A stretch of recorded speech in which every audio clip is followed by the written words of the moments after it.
Hola, buenas tardes, ¿qué tal? Yo soy el Dr. Luis Velázquez y estamos aquí de Consultores Médicos de Alianza Latinoamericana para proyectar lo que es el episodio número 5 de la clase online.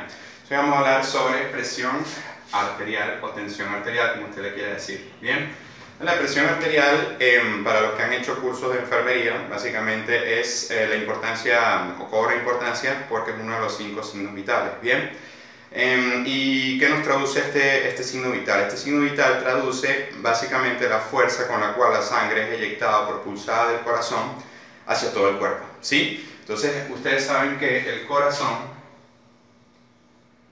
está conectado a un sistema, así como una especie de tubería de vasos sanguíneos que se van ramificando como una especie de río para llevar la sangre oxigenada a todas las células del cuerpo, en todos los tejidos, en todos los órganos, ¿bien?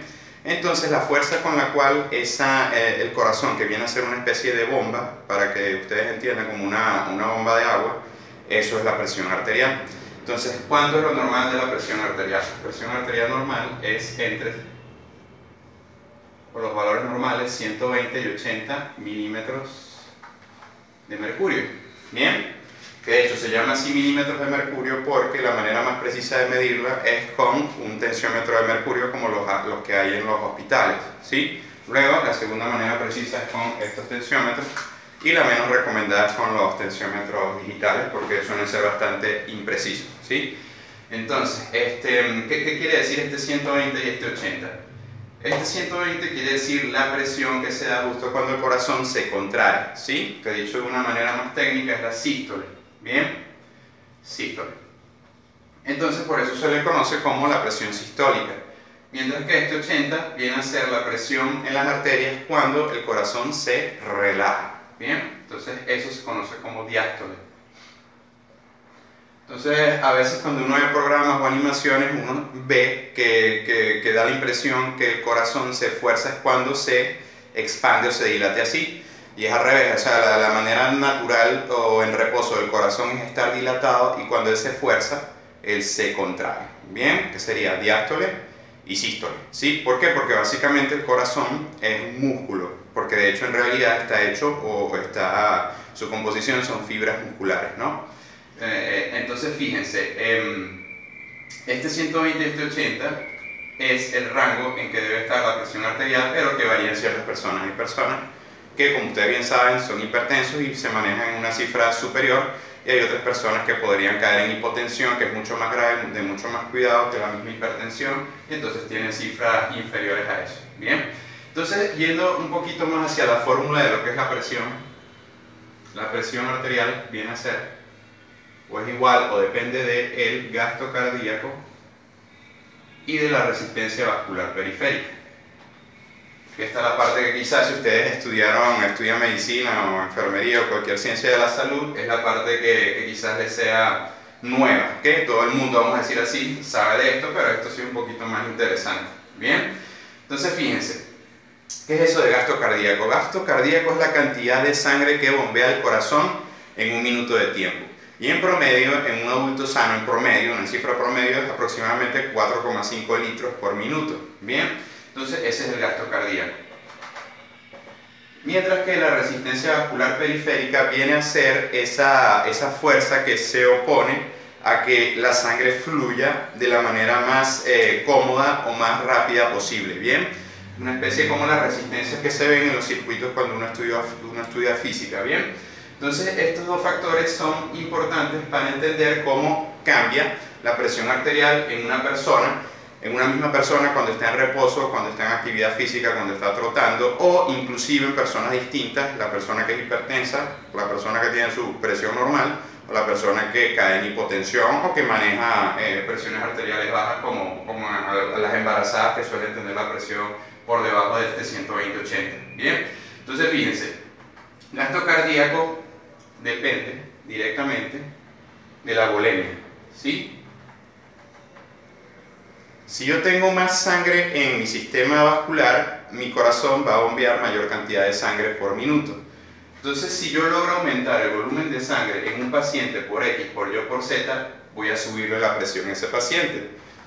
Por eso es que hay que tener cuidado con la cantidad de hidratación que se le coloca a un paciente, sobre todo en las emergencias. Uno a veces ve que a esos pacientes se le acaba una hidratación, se le coloca otra, se le acaba la segunda, le colocan la tercera, la cuarta, la quinta, y eso es malo por dos cosas. Por un lado, estamos tendiendo a que sea hipertenso en ese momento, y también le estamos diluyendo la sangre, eso se llama síndrome dilucional, ¿ok? Le estamos, para decirlo de la manera más coloquial posible, volviendo agua a la sangre. Entonces hay que tener mucho cuidado con esa sobrehidratación de los pacientes, ¿bien?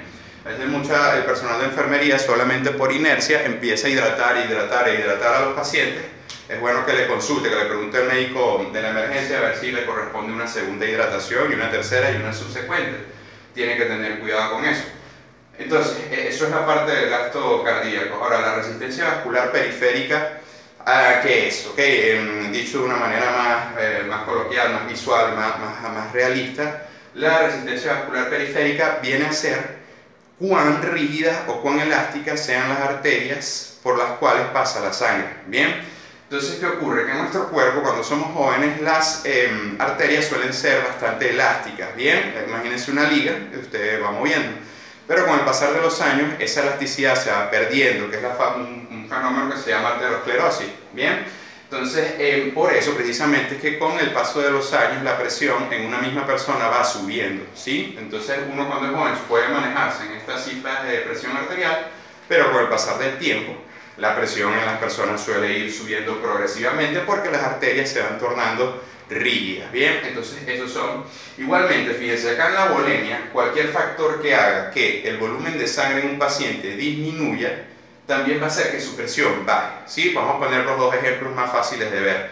El primero es una persona que tenga una hemorragia por X, por Y, por Z, bien sea que sea un postoperatorio que se fugó a algún punto de la arteria uterina, cualquier arteria, el paciente tiene una hemorragia interna, la presión arterial va a bajar, ¿bien? O un herido por arma de fuego, ¿verdad? Que la bala le pegó, rozó, lesionó la aorta, cualquier arteria importante. Entonces esa persona va a estar también hipotensa y por supuesto en choque, ¿no? En un estado de shock que puede atentar contra su vida. Y otro caso importante puede ser una persona que esté tomando diuréticos, ¿no?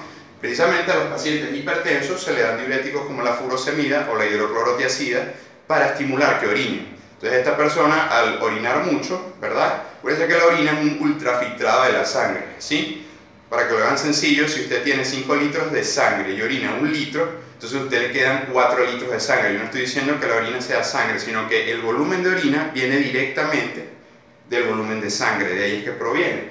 Si usted pone a orinar mucho a un paciente, le va a bajar el volumen de sangre y ese paciente le va a bajar la presión, y de hecho eso se hace mucho en emergencia, cuando los médicos indicamos algún tipo de diurético en el paciente para fomentar que orine y así baje la presión arterial. Bien, entonces esto fue el episodio número 5, ¿verdad? De la clase online sobre presión arterial.